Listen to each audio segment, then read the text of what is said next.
If you have taken a look at the satellite view of the world at night, you would see an interesting phenomenon. Swirls of darkness indicating a lack of human activity, such as in the Sahara Desert or in the icy far north of Canada. On the other hand, there are clusters of bright lights where human activity is flourishing. While these regions of activities are sometimes isolated, for example down in Australia, where the population centers dot the coast and are far from each other, sometimes cities grow and expand over time until they overlap and integrate with each other, forming regions which we call megalopolises. Megalopolises, also referred to as mega-regions, are groups of individual metropolitan areas that are perceived as unified and integrated urban regions. The individual metropolises usually share interconnected systems of transportation, economy, and resources, leading to a blurring of boundaries between the different population centers, but still with some degree of separation between them, particularly in matters of politics and urban planning. Characterized by high population densities over expansive territories, megalopolises typically house a significant proportion of the country's wealth. It's worth noting at this point that cities with closely intertwined economies and politics typically do not qualify as megalopolises.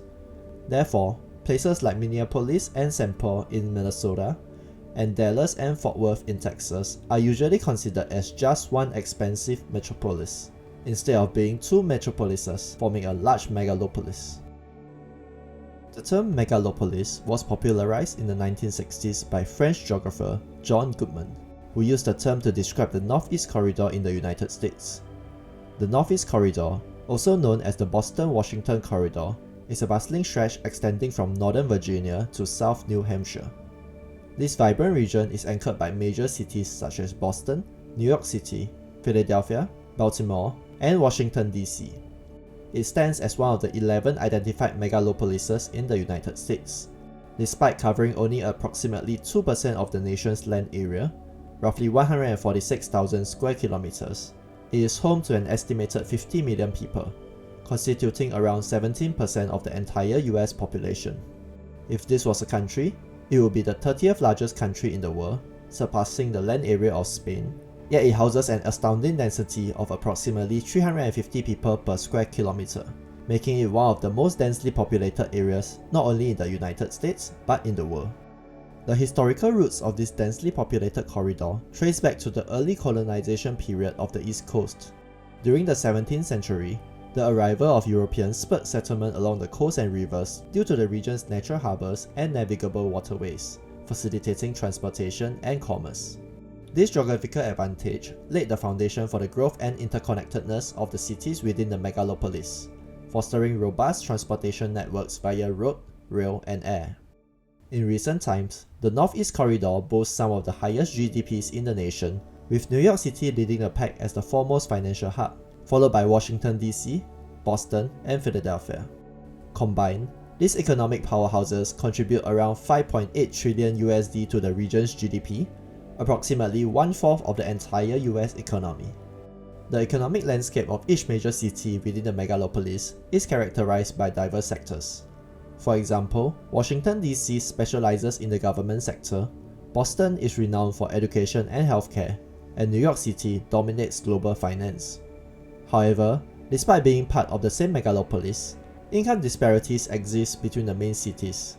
While New York City, Washington, D.C. and Boston boast similar GDP per capita figures of around 100,000 USD, cities like Philadelphia and Baltimore exhibit lower average incomes, with GDP per capita around 77,000 USD, reflecting a more blue-collar economic profile.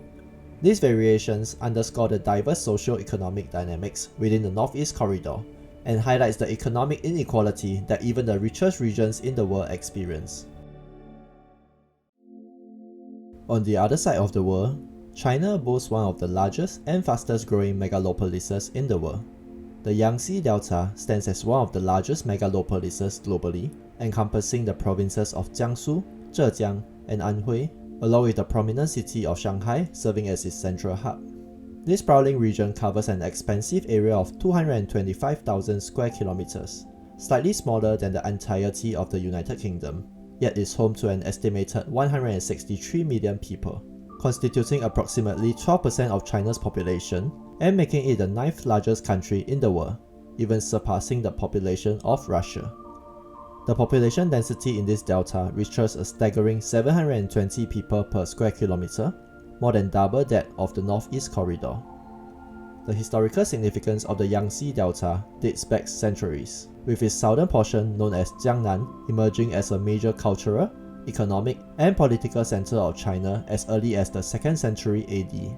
The region's warm, humid climate and fertile soil, enriched by sediment deposits from the river, fostered agricultural prosperity and economic growth. In more contemporary times, the delta has evolved into China's wealthiest region, driven by robust sectors including finance, technology, and manufacturing. Its impressive GDP of 4.3 trillion USD rivals that of entire nations such as Japan.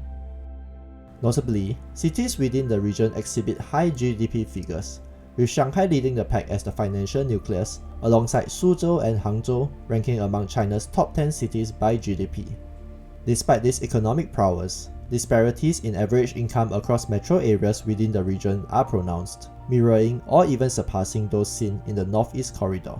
For instance, Shanghai boasts an average income of approximately 135,000 RMB per capita, contrasting starkly with the more rural province of Anhui, where the average income stands at around 48,000 RMB per capita. Each province within the Yangtze Delta brings its own strengths to the table. Shanghai serves as a vital logistics and financial center, while Zhejiang and Jiangsu emerge as industrial powerhouses. Anhui, on the other hand, fulfills critical roles in agriculture and energy provision for the region. While the megalopolises of the world are currently concentrated in the more developed regions of the world, such as North America, Europe, and Asia, the general inverse correlation between wealth and fertility mean that these megalopolises are not likely to grow much more than what it is today. Looking into the future, all indicators point to the 21st century belonging to Africa, which is forecasted to have around 2.5 billion inhabitants by 2050. This massive increase in population means that major population centers will blossom, and taking the lead will likely be the Abidjan-Lagos corridor. The Abidjan-Lagos corridor, overlooking the Gulf of Guinea along the southern West African coast, spans 5 countries: Côte d'Ivoire, Ghana, Togo, Benin, and Nigeria. It extends over 900 kilometers, linking Abidjan in Côte d'Ivoire to Lagos, Nigeria's largest city, encompassing the political capitals of 3 countries and various other major economic centers.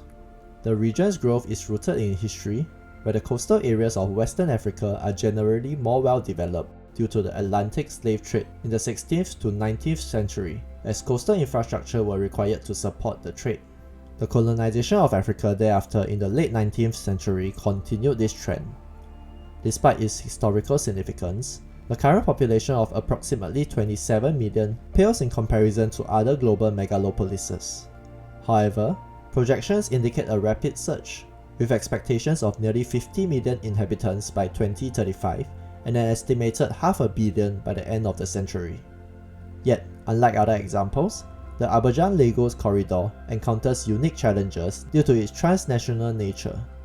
Lingering disparities between countries, stemming from colonial legacies, hinder seamless integration. For example, Côte d'Ivoire, Benin, and Togo are French-speaking countries, while English is the official language for Nigeria and Ghana. These linguistic differences hinders the interaction between the nations. Additionally, inadequate transportation infrastructure and high tariffs on cross-border transportation impede efficient trade between countries, limiting the region's economic potential. Efforts to address these obstacles are underway, with plans to construct a 15 billion highway from Abidjan to Lagos, which is slated to commence in 2025. This ambitious project aims to enhance connectivity, reduce trade barriers, and unlock the corridor's economic promise. As the region navigates its path towards greater integration and prosperity, overcoming these challenges will be pivotal in realizing the Abidjan-Lagos corridor's full potential as a dynamic hub of growth and opportunity in West Africa. And there you have it, a quick look into 3 large, thriving urban areas that would have been unimaginable even just a century ago. Have you stayed in a megalopolis before? Let us know what it's like in the comments below. Lastly, remember to hit that like button and subscribe for more fascinating explorations around the globe. Until next time.